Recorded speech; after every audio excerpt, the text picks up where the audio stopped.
Hi, I'm Kenny Klaus, and this is State 48 Homeowner. Hi, and welcome to the State 48 Homeowner Podcast.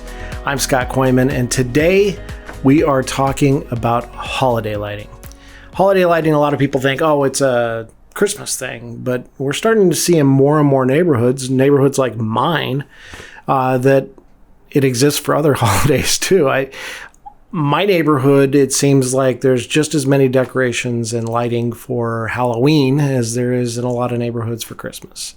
And I actually like it. And we've got Halloween stuff out at Halloween time as well. And so today we want to talk about holiday lighting, how it can be done on a variety of different ways of the traditional lighting, but using smart home technology. We want to talk about permanent holiday lights today, and we're going to talk about a cool new thing called projection mapping for holiday lighting. So let's dive in. The first thing that we want to talk about is those traditional lights. And really, there's a lot of different options there. Easy to find at Amazon or Home Depot or Lowe's or Ace Hardware. Wherever you go, Target, Walmart, all the places will have string lights. They'll have strand lights. You'll be able to find net lights. You'll be able to find all these different things. And what do we use them for? Well, the string lights, they're the long ones. You can get them in big bulbs, little bulbs, colored bulbs, white bulbs, however you want to do it. And a lot of people will use those to outline the house, go up along the fascia board, the eaves, the roof line, maybe down the sides of the house, wrap around the tree bark, the trunks, to outline their lawn if you want to do that. There's a lot of different options for those strands. You can get them in big rolls, however you want to do it.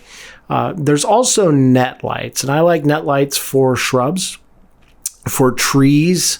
A lot of people will use the blue ones, so you can get them in white or blue, light blue, and for a lot of people that have those rock rivers that run through their landscaping, that's where you've got kind of a little gully and you've lined up rocks there to make it look like there's a dry creek bed going through your yard. Well, folks will do that at holiday times. They'll put the blue net lights in there, and that looks really cool, especially if you've got a little twinkle effect on those.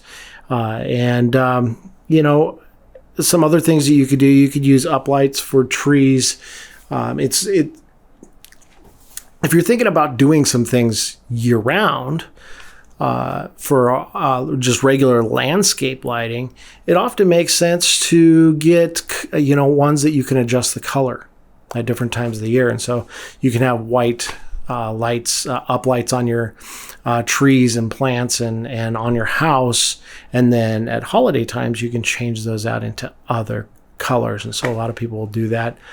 Some people that just want to light up the house at the holidays, you can then get some of those LED lights that you can just put them out there. And the ones I have, they're little rectangle shaped, and they got a little stand on them. And I just put them on the ground facing up at the house and alternate the colors a little bit, and it looks pretty Christmassy. And I actually can put them out for Halloween, and then at Christmas time just come in and change those colors out, and it makes it incredibly easy. So some things to think about when you're doing all of these lights and setting things up. Like I said before, one thing to think about is if you're going to leave some of this stuff hardwired throughout the year, just think about, can I get stuff that I can change the colors? And so it's just regular low voltage, hardwired. And can I change the colors? Can I use an app? And, when you're putting those together now, it makes a lot of sense to be able to control the timers with your smart home technology, whether it's Amazon Alexa. That's what I use. So that's probably what I'll refer to a lot is, can I control the hardwired landscaping lights with my Alexa? It makes it a lot easier to control your holiday displays. And can I control the colors with the Alexa? Because then you can set different scenes for different times of the year. It makes it real easy to to make those updates. Some other things to think about. Do we go with twinkle or non-twinkle? Do we go with color or white? Do we want to alternate? Most of the time you'll find that it's a lot easier to just find a theme, go with it, and try to help and get everything to match. Other things we want to think about are props, inflatables. Inflatables are super, super easy. They're easy to store. They don't take up as much space as the big props that you might make out of a wood or plywood or things like that, foam. Those are a little bit more, you need a little bit more space to store those, but the inflatables, it's super easy to store, to take good care of those, and you can plop them out and change things out real quick. Like I mentioned before, we will use, we do Halloween decorations and then we swap it out at Christmas. And a lot of the lights tend to be the same for us because we can change a lot of things, especially as I talk to you later about what we did with the permanent lights.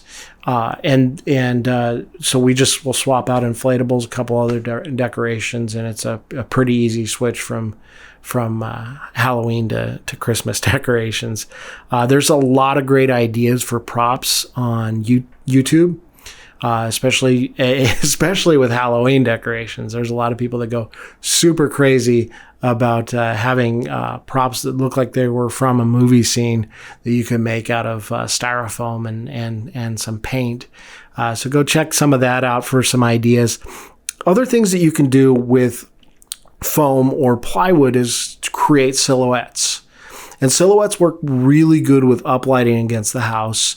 You can get a very large decoration that is actually a pretty small piece of wood or foam. So you could create the silhouette, put the light behind it, and decide which place it's going to be. And if you can incorporate the shadow from the silhouette projection onto your house, if you can incorporate that into the architecture of your home, that's actual extra bonus points there, and you'll enjoy that. You just have to keep it in the same place.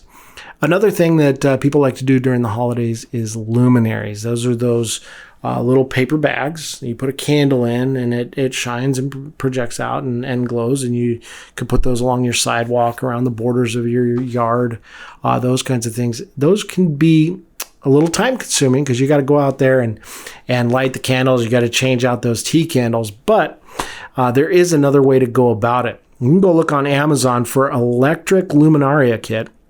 And I found quite a few options on there where each luminary is about $3 to $5, and it comes with all the cords to connect them and the lights to go in there. And that's something that you can then hook up to your smart home technology. We'll talk about in just a second. And so that they turn on at different, at the right times of day, and you don't have to go change them out. They look pretty real. You can choose from different designs, and that way you can have luminaries out there that are wired together that just turn on and off, and you don't have to buy a whole bunch of tea lights forever and ever and ever.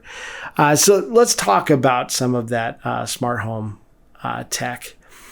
So with things, and like I said, I'll talk a lot about Alexa because I use Alexa to control mine. You can get a lot of different things that will help with that. And one of the biggest things for outdoor illumination for the holidays would be a smart outlet. And so a smart outlet is just something that plugs into a regular outlet, and then you plug your extension cords into it, and you can connect that with your Wi-Fi and tell your smart home tech when to turn it on, when to turn it off. And you can use voice commands too.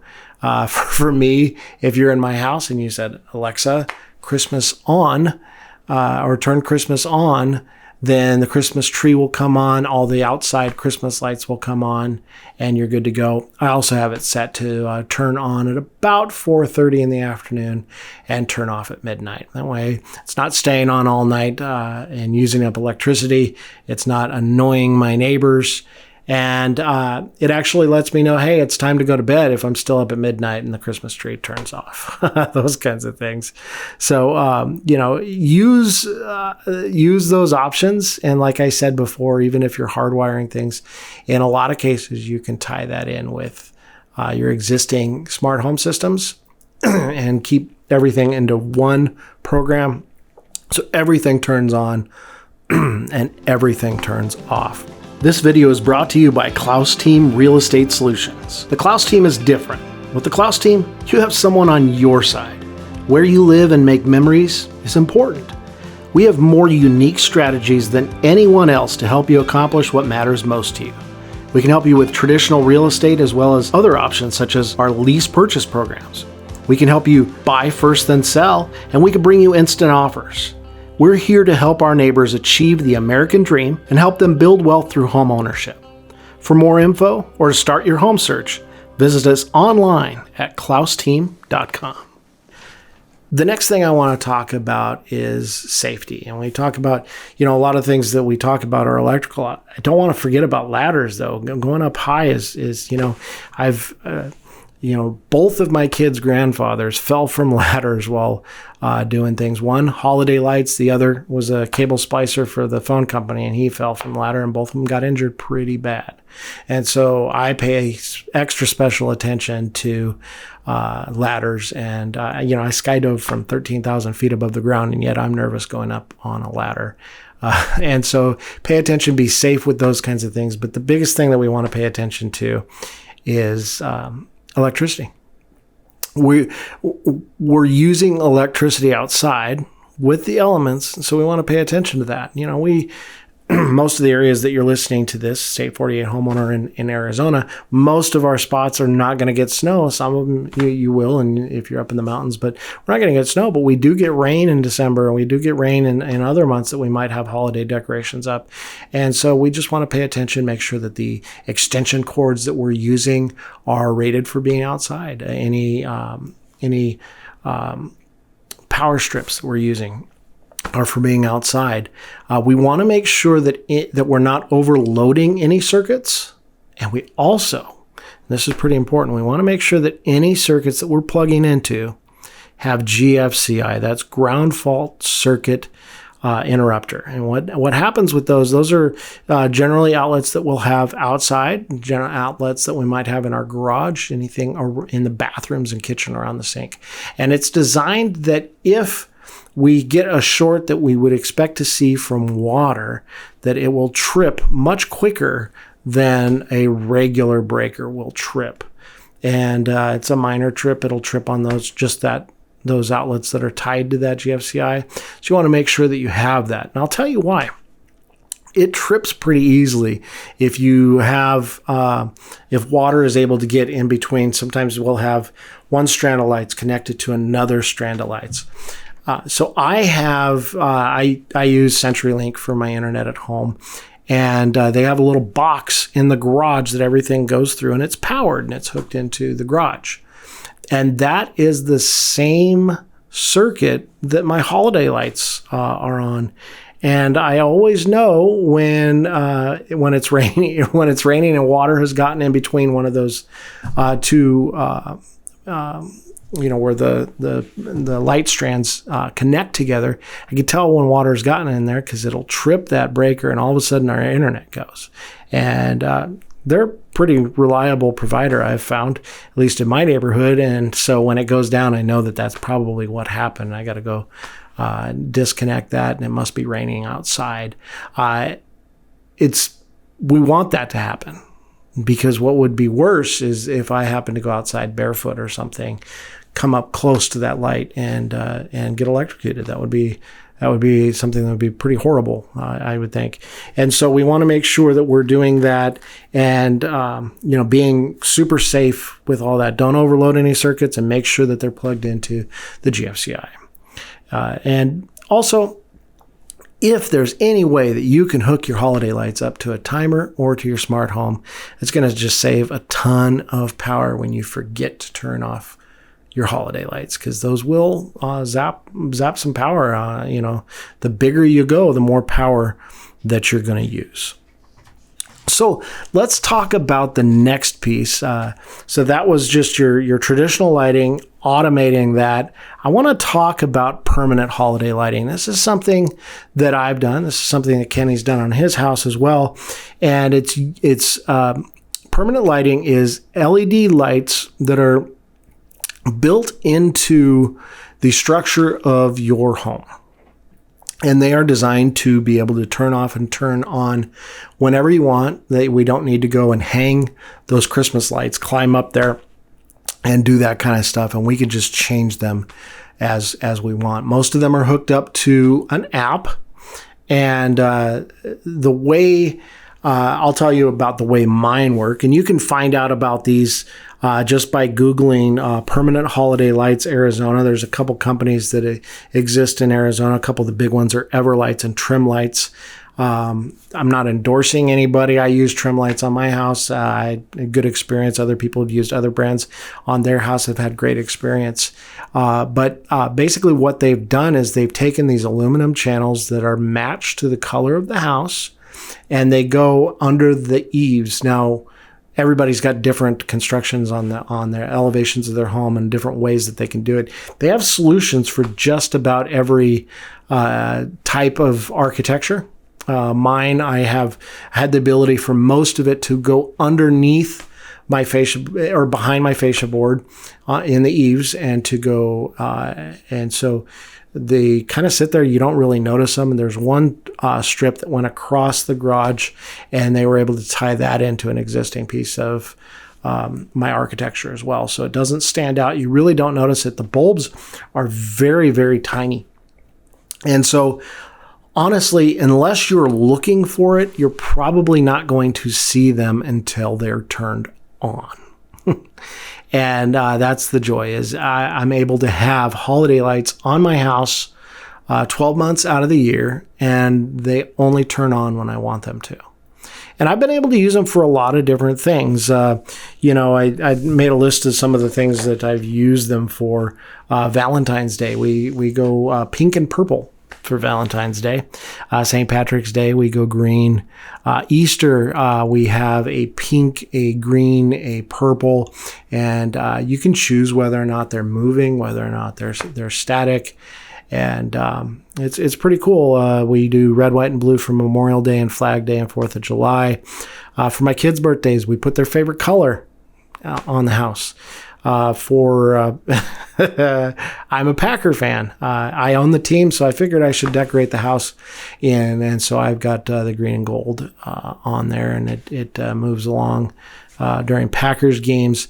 I've got a set of lighting for Halloween, which is like orange and purples, and then Thanksgiving, it changes a little bit to some oranges and yellows and greens, and then for Christmas, they actually match the patterns of some of my strand lights. And so everything kind of ties together.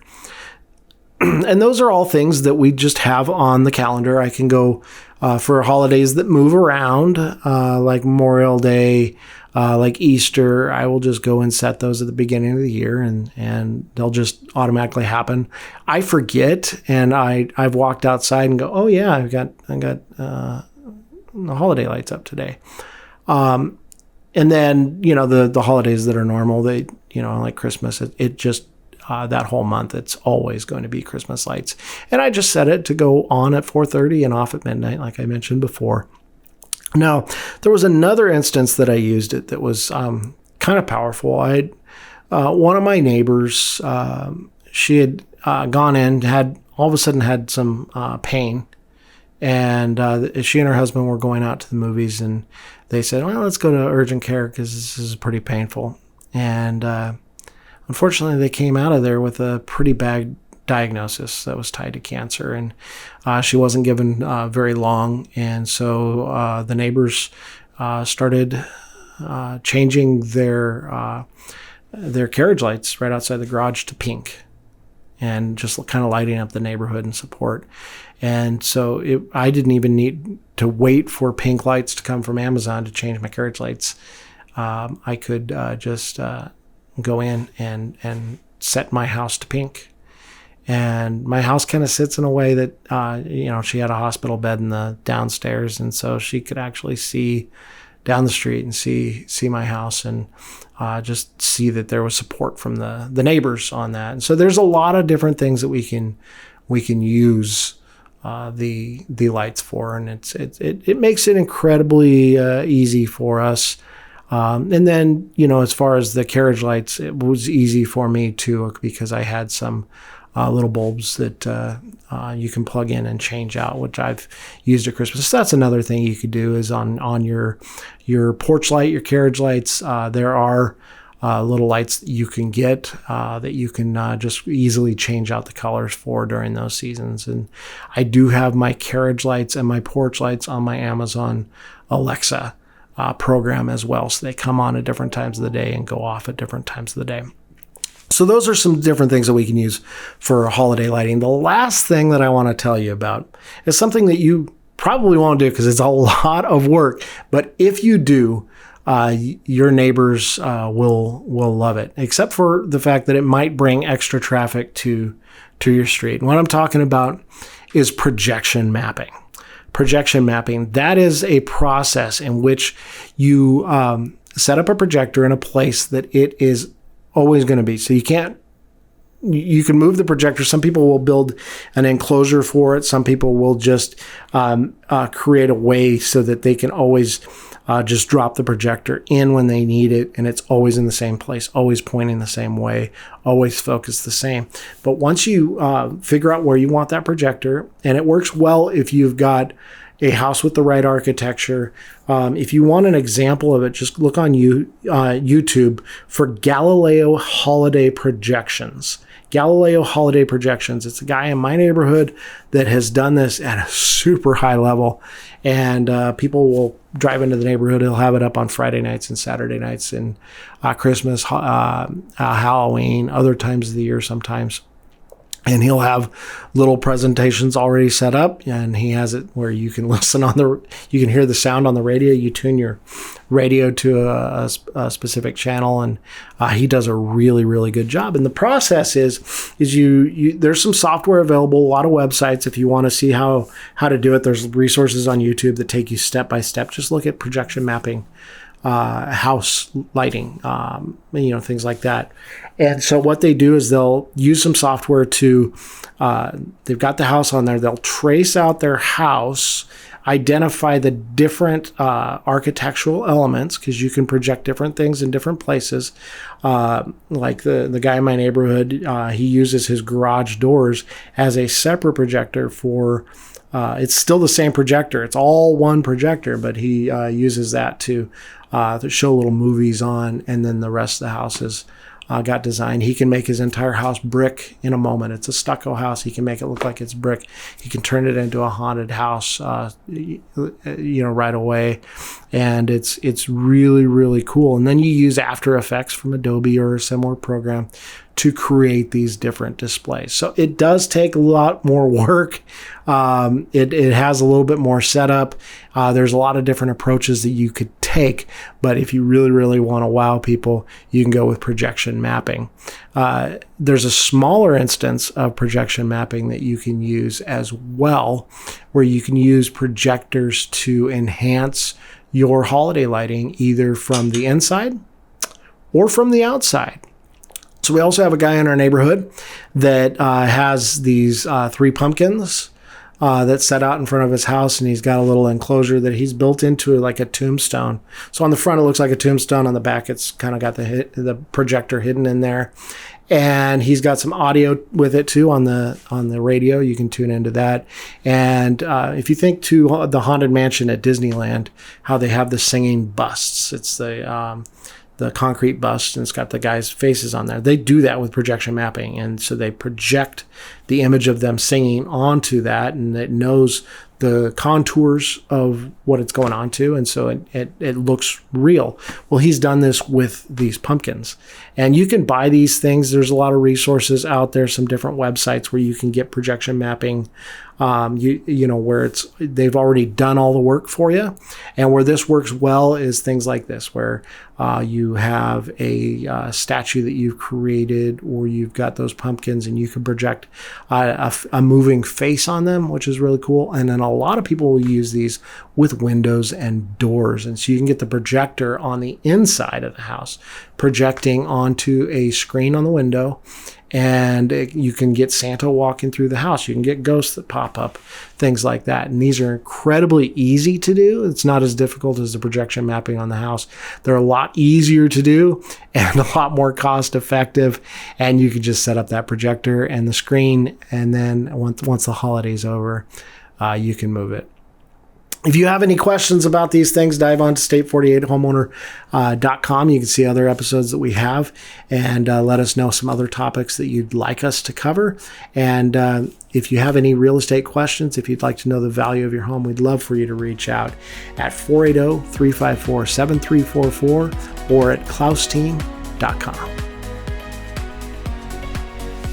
Thanks for spending time with us this week at State 48 Homeowner, the ins and outs of owning an Arizona home. You can connect with us for more information, submit topics you'd like us to discuss further, and you can see relevant videos, give us feedback, answer your real estate questions, and more at state48homeowner.com.